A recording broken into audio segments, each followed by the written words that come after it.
Bismillahirrahmanirrahim. Assalamualaikum warahmatullahi wabarakatuh.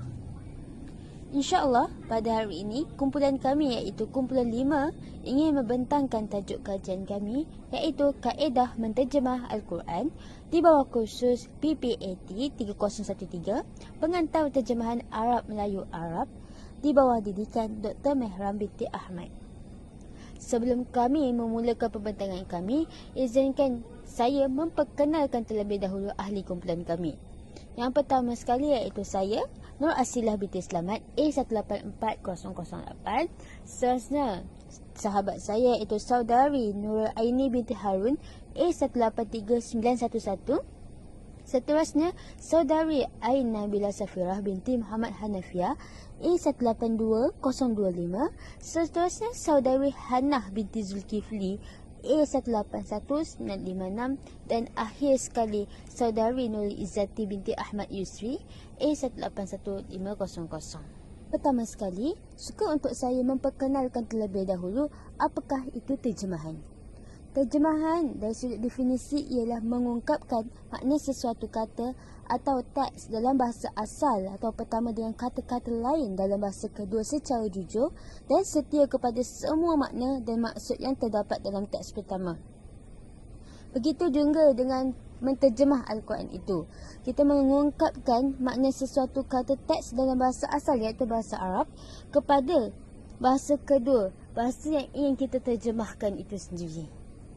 Tujuan kita menterjemah Al-Quran ini adalah untuk membantu umat Islam yang tidak pandai berbahasa Arab dalam memahami dan mengikuti segala bidang ilmu yang terkandung di dalam Al-Quran ini. Memandangkan menterjemah Al-Quran itu adalah suatu platform yang terbaik untuk umat Islam memahami Al-Quran itu sendiri. Justru kumpulan kami amat berbesar hati untuk melakukan kajian dalam kaedah menterjemah Al-Quran ini. Oleh itu, objektif kumpulan kami melakukan kajian ini adalah untuk mengetahui hukum asal menafsir Al-Quran dan untuk mengkaji kaedah dan syarat dalam menterjemah Al-Quran itu sendiri. Sepanjang kami melakukan kajian ini, kami telah menggunakan metodologi kajian kuantitatif iaitu kajian kepustakaan di mana kami mencari bahan sumber bacaan seperti buku, artikel, jurnal dan seakan dengannya. Kaedah harfiah. Kaedah harfiah ialah menukarkan perkataan daripada satu bahasa kepada perkataan lain yang serupa dalam bahasa yang lain sehingga susunan dan tertib bahasa kedua sama dengan susunan dan tertib bahasa pertama tanpa sebarang perubahan. Di sisi kebanyakan ulama, terjemahan harfiah adalah mustahil kerana ianya mempunyai syarat-syarat yang tidak boleh dipenuhi iaitu yang pertama, mempunyai perbendaharaan kata yang serupa dalam dua bahasa. Kedua, mempunyai alat-alat yang membawa erti-erti tertentu yang serupa antara dua bahasa.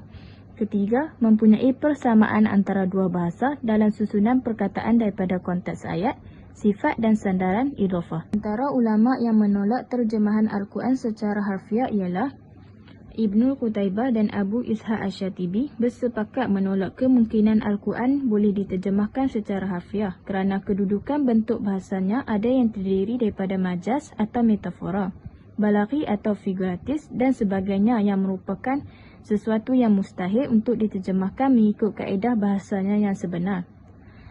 Al-Qanhawi menerangkan bahawa seseorang itu tidak mungkin mampu untuk menterjemahkan Al-Quran kepada bahasa lain kerana kalau ada pun terjemahan yang dilakukan, itu hanya sebahagian daripada maksud Al-Quran dan sukar baginya menyampaikan sebahagian maksudnya yang lain. Oleh yang demikian, kebanyakan ulama Islam telah sepakat bahawa terjemahan Al-Quran secara harfiah semata-mata adalah mustahil dan ia tidak harus dilakukan. Seterusnya ialah Abdullah ibnu Mani, Abdullah ibnu Qaidan, Abdul Ar-Razak Afifi dan diketuai oleh Mufti Arab Saudi iaitu Abdullah ibnu Al-Baz mengeluarkan fatwa bahawa hukum penterjemahan sebegini adalah tidak diharuskan kerana ia dilakukan mengikut susunan serta tertib perkataan semata-mata tanpa melihat kepada konteks keseluruhan ayat dan kehendaknya yang sebenar. Ibnu Hasan Al-Talabi menjelaskan bahawa meskipun penterjemahan ini dapat dilakukan pada sesetengah ayat Al-Quran, namun ia masih tidak bertepatan dengan intipati makna yang sebenar dan perbuatan ini dianggap seumpama mengubah Al-Quran. Hal ini disokong oleh Muhammad Hasanan Makluf kerana beliau berpendapat terjemahan harfiah ini mempunyai unsur mengubah susunan bahasa Al-Quran dan menimbulkan pelbagai gaya terjemahan mengikut daya pemikiran seseorang penterjemah yang menterjemahkan Al-Quran tersebut. Seterusnya, kaedah tafsiriyah, iaitu terjemahan yang tidak menjaga kesamaan dari segi susunan perkataan, tarkib dan kedudukan perkataan dengan teks asal. Yang dipentingkan ialah makna yang dimaksudkan dan tujuan teks asal itu dapat disampaikan dengan jelas dan lengkap. Untuk membolehkan sesuatu terjemahan yang diterjemahkan secara tafsiriyah boleh diterima, beberapa syarat perlu dipatuhi. Antaranya, terjemahan hendaklah dilakukan secara tafsiran yang hanya boleh diguna pakai sekiranya ia bergantung kepada hadis, ilmu bahasa Arab dan ilmu-ilmu syariat Islam yang lain. Kemudian, penterjemah pula hendaklah seorang yang berakidahkan ahli sunnah wal jamaah mengikut manhaj al-salaf al-salih. Penterjemah juga hendaklah fasih dan pakar dalam kedua-dua bahasa. Kemudian, ayat Al-Quran hendaklah ditulis terlebih dahulu diikuti dengan tafsirannya, kemudian barulah diikuti dengan terjemahan agar tidak ada kekeliruan yang timbul yang menyebabkan orang menyangka bahawa ayat-ayat Al-Quran itu diterjemahkan secara harfiah. Sekiranya syarat-syarat ini ada, maka terjemahan tafsiriyah itu boleh diterima dan diguna pakai selagi ia tidak menyalahi intipati Al-Quran itu sendiri, hukum hakamnya, adab-adab dan ajarannya. Al-Zamakhsyari berpendapat bahawa Rasulullah diutus dengan bahasa kaumnya bagi memudahkan beliau menjelaskan hukum-hukum Allah kepada mereka. Oleh itu, mereka tidak boleh berhujah bahawa mereka tidak faham apa yang diperintahkan kepada mereka. Pada masa yang sama, Nabi juga diutuskan kepada semua manusia tanpa mengira bangsa dan keturunan. Oleh itu, terjemahan Al-Quran secara tafsiriyah merupakan salah satu cara bagi menjelaskan kepada mereka kandungan Al-Quran. Manakala, menurut Muhammad Rashid Ridha pula berpendapat bahawa terjemahan secara tafsiriyah adalah umpama tafsir Al-Quran. Ini bermaksud Al-Quran itu ditafsirkan dengan menggunakan bahasa yang lain dari bahasa Arab, oleh itu ia tidak diharamkan oleh syarak. Menurut Wa'bah Al-Zuhaili pula berpendapat syarak tidak menghalang terjemahan makna Al-Quran atau menafsirkannya. Walaupun begitu, terjemahan itu tidak boleh sama sekali disamakan nilainya dengan Al-Quran sekalipun dilakukan dengan teliti dan terperinci. Merujuk pada terjemahan makna Al-Quran sahaja dalam merumuskan sesuatu hukum syarak adalah tidak memadai.